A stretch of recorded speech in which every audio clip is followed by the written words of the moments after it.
Albatross seals and penguins are a common sighting near Otago Harbor today. Years ago, there was an abundance of baleen whales in the harbor, so much so it took 50 years for whalers to deplete the whale population, leading to an expansion of whaling areas outside the harbor. This problem is not unique to New Zealand. This issue has been mirrored globally. However, different countries have undertaken varying recovery practices. Whaling has been an integral part of human society for centuries. The industry expanded during the 1900s because of high demand for whale bones, blubber, meat, and oil that was used for lighting, transmission fluid, jewelry, and cosmetics. Advancement in technology and equipment made whaling easier, and by the late 1930s, an upward of 50,000 whales were killed each year. As a result of these practices, by the 1940s, many species of whale, including blue whales and sperm whales, were near extinction. In 1946, the International Whaling Committee, known as the IWC, was created in an attempt to ensure sustainable whale stocks for future generations. The IWC's purpose is not to end whaling, but instead to manage it in order to provide for conservation, development, and optimal utilization of whale resources. In 1986, an international ban was placed on whaling. Scientific research and aboriginal subsistence whaling are the two exceptions to the commercial whaling ban. Some countries, including Norway, Iceland, and Japan, actively resisted this ban, claiming that whaling was a part of their economy and culture. Since its formation, many countries have claimed that the IWC was successful in achieving its goal of protecting whale stocks against overfishing. The heart of the conflict now lies between anti-whaling nations, who see the practice as unnecessary slaughter, and those who see whaling as a sustainable practice that is central to their culture and economic values. But how do we know if whaling is sustainable? The ocean is dynamic, and whales can migrate thousands of kilometers each year. As a result, it's difficult to track different species and their populations.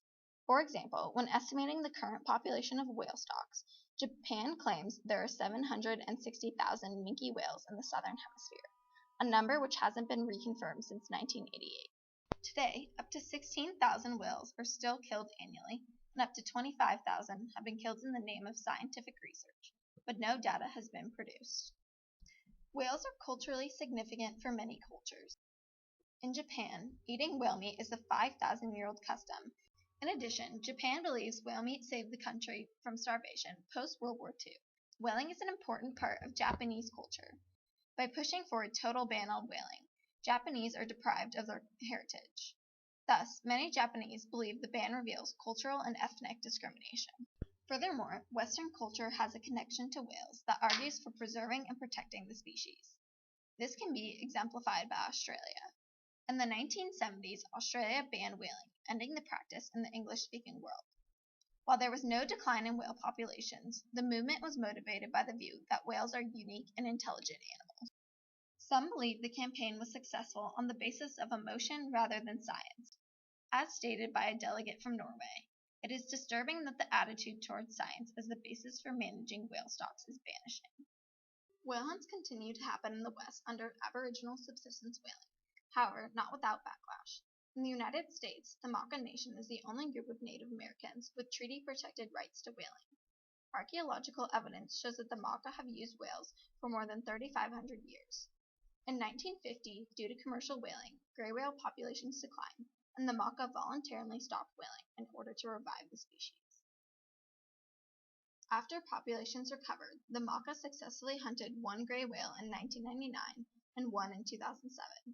Both hunts ignited furious backlash, and the killing of two whales over an 8-year period had no threat to the gray whale populations.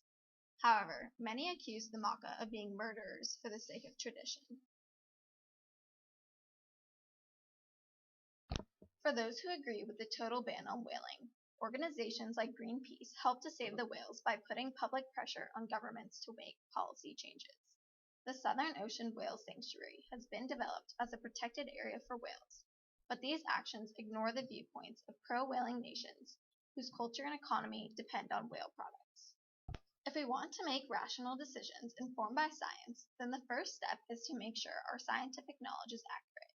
More rigorous research is needed to get an accurate estimate of whaling and its effects on whale populations. This could lead to better development of sustainable whale management. Some whaling countries are already making advances in this direction. For example, Norway has strict quotas on the number of whales that can be harvested each year, as well as restrictions on the hunting of breeding individuals and mothers. Moving forward, international cooperation is necessary in order to ensure the continued health of whale populations. Endangered whale populations have the potential to have widespread effects on global biodiversity. Regardless of whether you agree or disagree with whaling, the whaling industry needs to be sustainable in order to preserve the marine ecosystem and traditional cultural practices.